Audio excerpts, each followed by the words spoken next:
कीर्ती बेफाम भल भलन फुटला घाम याला कोण घालील सेन दरबारी कुस्ती दहगम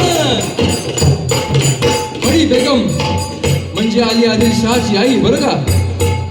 नजरेत तिच्या अंगार दरबारा झाला गपगार कोणी घेईना पुढाकार साऱ्यांनीच मानली हार. इतक्यात अचानक एक सरदार उठला. तो बोलला हम लाएंगे शिवाजी को आणि त्यानं विडा उचलला. नाव त्याचं अफजल खान नाव त्याचं अफजल खान जिथं जागता जणू सैतान. खान बोलला छाती ठोकून शिवबाला टाकतो चिरडून. भौतिक झालं दरबाराचं. खान निघाला मोठ्या गुंडीत. त्याचं गोड दड पायदळ फौज फाटालही पक्कड अंगीचा हा हत्तींचं बळ पाहणारा कापे चळचळ. वाटेत भेटेल त्याला चिरडी गावं लुटली देवळं उद्ध्वस्त केली हया बहिणींची आबरू लुटली.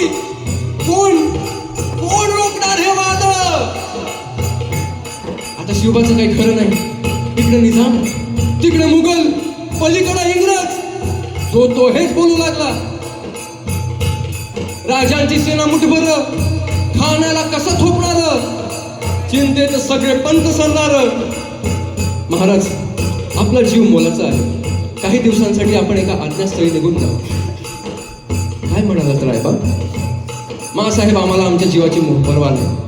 राजांचा जीव मोलाचा आहे. रायबा शिवबा केवळ आमचा पुत्र नाही तर अवघ्या मराठी मुलकाचा स्वाभिमान आहे. या मातेने आपला पुत्र गमावला तरी बेहत्तर परंतु भ्याळपणे पळून जाऊन या मराठी मुलकाचा स्वाभिमान गमावता कामा नये. अशा वाघिणीचा तो छावा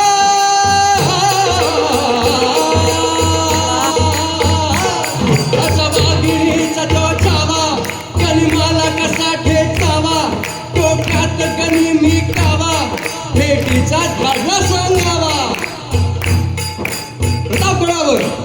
प्रतापगडावर भेटीचा सांगावा. खानानं हसत हसत कबूल केला. दिवस ठरला आणि ठरल्याप्रमाणे प्रतापगडच्या पायथ्याशी खान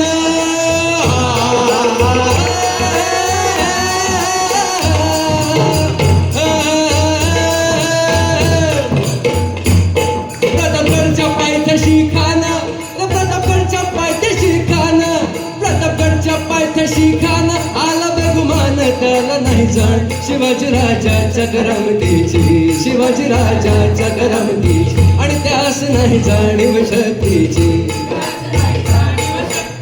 आणि करेल काही कल्पना युक्तीची हजी करेल काही कल्पना खानाच्या भेटीसाठी महाराजांनी एक शानदार शामियाना उभारला होता. भेटीसाठी छान उभारीला नक्षीदार शामियानाला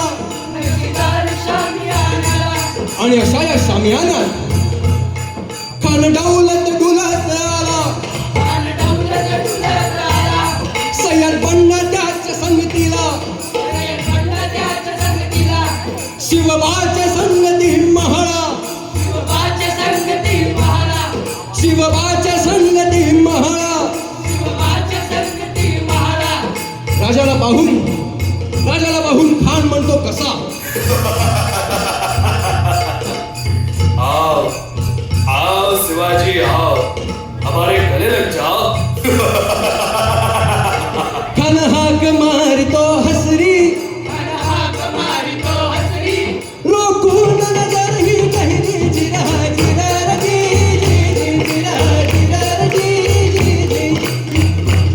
खानानं राजाला आलिंगन दिलं आणि दगा केला. खानदाभिमान मान्याला कटरीचा वार्तन केला. खरखरा आवाज